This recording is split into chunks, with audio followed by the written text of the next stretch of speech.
They didn't just make some great things happen. They were the best quarterback receiver combination in the NFL for a period of time, without question, without debate. That was the number one tandem, Rodgers to Davante. Is Rodgers the same player he was then? Probably not. Is Davante the same player he was then? Probably not. Are they both still elite?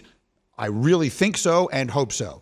And if you put Davante Adams on the Jets, with the acquisition of Mike Williams and the presence of Garrett Wilson, that could be the most dangerous receiving corps in the entire NFL. And that's not an exaggeration. That's inclusive of what they have in Philly. It's inclusive of what they have in Cincinnati. It's inclusive of what they have anywhere else. Garrett Wilson is a budding superstar. Davante Adams is a superstar, and Mike Williams is a difference-making kind of player. They would be unbelievably good. So I asked Graziano about it today, and he said, look, the season is going to start, and Davante Adams is going to be a Raider. But if we should get to mid-October and the Raiders are falling out of playoff contention, let's just live in a world where the Raiders are, 2-5 or something like that. Davante Adams is a guy who makes a lot of money, and this is a team that is starting kind of from scratch. Could we be living in a world where they would entertain trading Davante Adams? Absolutely. We put that together with Aaron Rodgers saying the other day on the golf course, I look forward to playing with Davante again.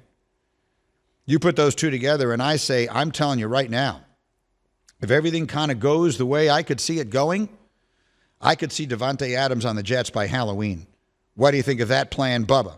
Yeah, I mean, I think it makes a lot of sense, and especially in some ways, I don't even think it's fully ring chasing, because I think it's part of it is he went to Vegas with a specific plan, and that plan blew up. He went there to play with his friend, and then they immediately just got rid of his friend.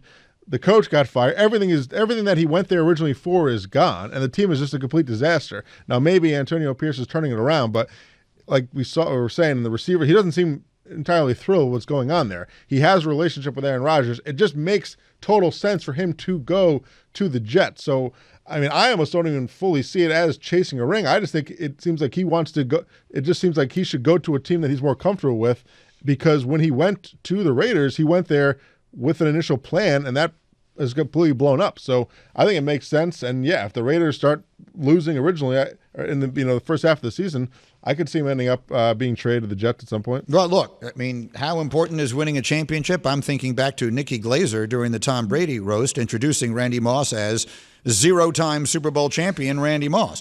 I'm sure he didn't love that, and no one wants to hear that. Players want to win. I'm going to ask you, Cam, a question that you asked me in the Google Doc. I see in the Google Doc that you have typed in this question, but I'm going to ask it to you. Should ring chasing be viewed as negative? In certain instances, yes. KD going to the Warriors was obviously viewed as kind of a weak move. It turned into 2 championships for him, and he was the best player on those teams, so it turned out great for KD. This is nowhere near anything like that. The Jets did not just come off of, winning 16 games and then, falling short at the end. That would be like Randy Moss joining the Patriots after they went 16-0 rather than the year, being the reason that it happened. So I don't even view this, like Bubba said, as really ring chasing like Randy said. Randy is viewing it that way because he also was in Oakland, now Vegas, but on the Raiders, and had some down years there. Davante Adams has had better years as a Raider than Randy Moss did, but Randy Moss was kind of viewed as a guy whose career was maybe potentially over after a blistering start and turned it around with Brady. So he knows what it's like to potentially get out of, the Raiders, who have kind of been mired in mediocrity for 20 years or so, and he's going to have Aiden O'Connell throwing him the ball. So if he wants a better setup, I think it's a good fit, and I don't think you can really view it as ring chasing when the Jets haven't won anything in 14 years. I think it's just viewed as a decent fit and a good trade back to someone that you have good chemistry with. Obviously, Rodgers wants it to happen. Davante acknowledged the other day on Kay Adams' show as well that, he at least is saying, like, hey, Rodgers has been contacting me about this. So there's definitely tea leaves out there to read, and I don't think they're entirely incorrect. But ring chasing can be viewed as a negative concept. I don't even view this specifically as ring chasing here. I think that's the other thing, too. Given the Jets' history, can we ever really consider the Jets as ring chasing? Yeah, I mean, it would be kind of a weird thing to say. The last time the Jets won a ring was January of 1969. That's what I just think it's more about the fit. He wants to be in a better fit because the Raiders. He went to the Raiders for a fit. That's completely blown up. Him and Aaron have a good fit, so he wants to be in a better fit. I don't even see it as ring chasing. That's fair. But then let's attack the actual question itself. Is there anything wrong with ring chasing? What Kevin Durant did by going to Golden State was not ring chasing. That was something different. It's not what we have traditionally considered ring chasing. What we have traditionally considered ring chasing is players towards the end of their careers who have accomplished a lot but have never won, trying to find a way to attach themselves to a place where they think they can win a ring, right? That's what that has traditionally. Am I getting the right definition of that? That's what we have traditionally described as ring chasing. Yes, Gary Payton. There is absolutely nothing wrong with that. We cannot criticize players for saying my priority right now is to try to win a championship when most of the time we criticize them for just caring about the money. Right? Would you rather have a player say, you know what, I just want to finish my career in a place where I can just make the most money? There are really only two things a player can accomplish while playing. One of them is making money, and the other one is winning. Would you rather have a player tell you, I'm chasing the money or I'm chasing the ring? There's nothing wrong with chasing a ring. It's one thing if you're a player in the prime of your career and you're sort of jumping ship on your own situation in order to try and team up with a bunch of other guys. Like I was having this conversation over dinner the other night. It was my nephew's birthday dinner. So we were out, the six of us, and we're all talking about stuff. And you know, I'm with all these young guys, right? I'm dealing with my two nephews and my son, and they're all LeBron guys, right? They're all giving me LeBron. And again, this is not meant as a knock on LeBron. But they're asking me, what is it about Jordan? Why it is about Jordan? What is it about Jordan? And I always say two things about Jordan. The first thing about Jordan, the thing about Jordan that made him the best player, is that if there was one game of basketball being played and your life depended on the outcome, your first choice is Michael Jordan. Your first choice in the history of the game. He's the first pick. And I think that's about as valuable a way as you can possibly describe a player's greatness. But let's even put that aside. Do you know why Michael Jordan has an issue with the young guys today? Because Michael Jordan, Charles Barkley, Patrick Ewing, Isaiah Thomas, and the players of that generation beat each other to shreds every single year, competed like crazy against each other, fought like crazy against each other, trying to win championships. And the idea of teaming up would never have entered their mind. At no point did Michael Jordan call up Charles Barkley and say, hey, you might be leaving Philadelphia. Come play with me in Chicago. At no point did Michael Jordan, through all the years that his team wasn't winning, Michael Jordan got drafted onto a terrible team. And at no point during their struggles, when they got swept by Boston early, when they got knocked out of the playoffs every single year, at no point did he think to himself, you know what I need to do? I need to figure out a way to get out to L.A. and play with Magic Johnson. And he has no respect. Those guys have no respect for the players who do that now. That's what that is about. So that's the way the game has changed. Ring chasing is not that.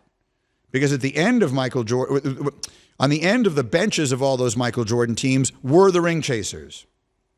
Craig Hodges came over to win with him. Trent Tucker came over to win with him. Steve Kerr came over to win with him. Who were some other older players who came over to try and win a ring late in their careers? Guys who came and joined those teams because they knew they could be like a little bit of the missing piece that put them over the top. Football players do it all the time. There's nothing wrong with that. Absolutely nothing wrong with that. You want to win a championship late in your career. It's not going to redefine your legacy. It's about being a champion. It's about knowing what it feels like to win a championship. It's the reason all these guys started playing in the first place. So I, for one, don't have any issue with players chasing rings late in their career. But let's not bury the lead. Fill in the blank for me here, Brendan Peregrine. Davante Adams to the New York Jets equals what? Certainly a highly likely Super Bowl appearance, I would say. I don't know if I can guarantee it, but that's the best chance for them to be in the Super Bowl they've had in 30 years.